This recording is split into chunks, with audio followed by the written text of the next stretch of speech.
ನೋಡ್ರಪ್ಪ, ನಾಲೆಜ್ ಅನ್ನೋದು ಹೆಂಗ್ ಗೊತ್ತೇನು, ನಾವೇನ್ ರೋಬೋಗಳಲ್ಲ, ಕಂಪ್ಯೂಟರ್ಗಳಲ್ಲ.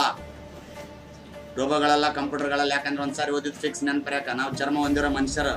ನಮ್ಗೆ 10 ಕಮಿಟ್ಮೆಂಟ್ಸ್ಗಳು, 10 ಆಕರ್ಷಣೆಗಳು ಇರ್ತಾವ್ರಿ, 10 ಟೆನ್ಷನ್ಗಳು, 10 ಖುಷಿ ವಿಚಾರಗಳು ಇರ್ತಾವ. ಅವೆಲ್ಲದ್ರ ನಡುವೆ ಆ ಓದಿದ್ದನ್ನ ನೆನ್ಪಿಡ್ಬೇಕಂದ್ರೆ ಪದೇ ಏನಂದ್ರೆ ಅವ್ರನ್ನ ಮೀಟ್ ಮಾಡ್ತಾನೆ ಇರ್ಬೇಕು ನಾವು.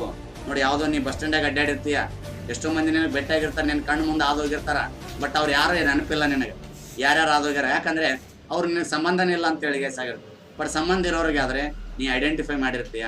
ನೆಕ್ಸ್ಟ್ ಟೈಮ್ ಭೇಟಿ ಆದಾಗ ಏನ್ ಮಾಡ್ತೀಯ, ಅವ್ರು ನೋಡಿ ಸ್ಮೈಲ್ ಮಾಡ್ತೀಯ. ನೆಕ್ಸ್ಟ್ ಟೈಮ್ ಭೇಟಿ ಆದಾಗ ಆಯ್ ದೋಸ್ತ್ ಆರಾಮಿದ್ಯಾ ಅಂತ ಕೇಳ್ತೀಯ. ನೆಕ್ಸ್ಟ್ ಟೈಮ್ ಭೇಟಿ ಆದಾಗ ಶೇಕ್ ಹ್ಯಾಂಡ್ ಮಾಡ್ತೀಯ. ಅವಾಗ ಏನಂತ ಕೇಳೋದು, ಇಲ್ಲಿ ಒಂದ್ ಕಪ್ ಚಾ ಕುಡಿಯಂಬ ಅಂತ ಇಬ್ರು ಕಲ್ತು ಅವಾಗ ಕ್ಲೋಸ್ ಆಗ್ತೈತಿ. ಅವಾಗ ಏನಾದ್ರೂ ಕ್ಲೋಸ್ ಆಗ್ತೈತಿ. ನಾಲೆಜ್ ಅನ್ನೋದು ಹಂಗೆ. ನಾಲೆಜ್ ಅನ್ನೋದೇನಂತ ಕೇಳಿದಾಗ ಎಲ್ಲವುಗಳನ್ನ ಪದೇ ಏನಂತ ಕೇಳಿದ ನಾವು ಭೇಟಿ ಹಾಕಂತ ಹೋದ್ವಿ ಅಂದ್ರೆ ನಮ್ಮ ಪರ್ಮನೆಂಟ್ ಮೆಮೊರಿಗೆ ಏನಂದ್ರೆ ಉಳ್ಕೊಂಡ್ಬಿಡ್ತೈತಿ. ಮನಸ್ಸು ಭಾಳ ಹರಿದಾಡ್ತಿರ್ತೈತ್ರಿ. ಮತ್ತೆ ಹರಿದಾಡುವ ಮನಸ್ಸನ್ನ ಮಚ್ಚಲೊಡೆದು ನಿಲ್ಲಿಸುವನೇ ಜಾಣ ಅಂತ ಹೇಳ್ತಾರೆ. ಮನಸ್ಸು ಹರಿದಾಡ್ತಿರ್ತೈತಿ, ಅದು ನಿಂದ್ರಿಸ್ಬೇಕೆ. ಹುಚ್ಚ ನಿಂದ ಅದೆಲ್ಲ ಕೆಲಸ. ಬಾಯಿಲಿ ಓದು, ಆರಾಮ್ ಓದಿ ಅಂದ್ರೆ ಏನಂತ ಕೇಳಿದಾಗ 60 ವರ್ಷ ಆರಾಮ್ ಇರ್ತೈತಿ.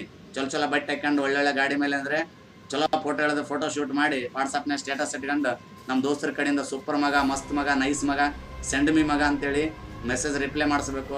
ಅವ್ರನ್ನ ಪಾಸಿಂಗ್ ಔಟ್ ಕಾರ್ಯಕ್ರಮಕ್ಕೆ ಕರೆಸಬೇಕು. ಆ ಫೋಟೋ ಹೊಡೆದು ನಾವು ಸ್ಟೇಟಸ್ನಾಗ ಇಡಬೇಕು.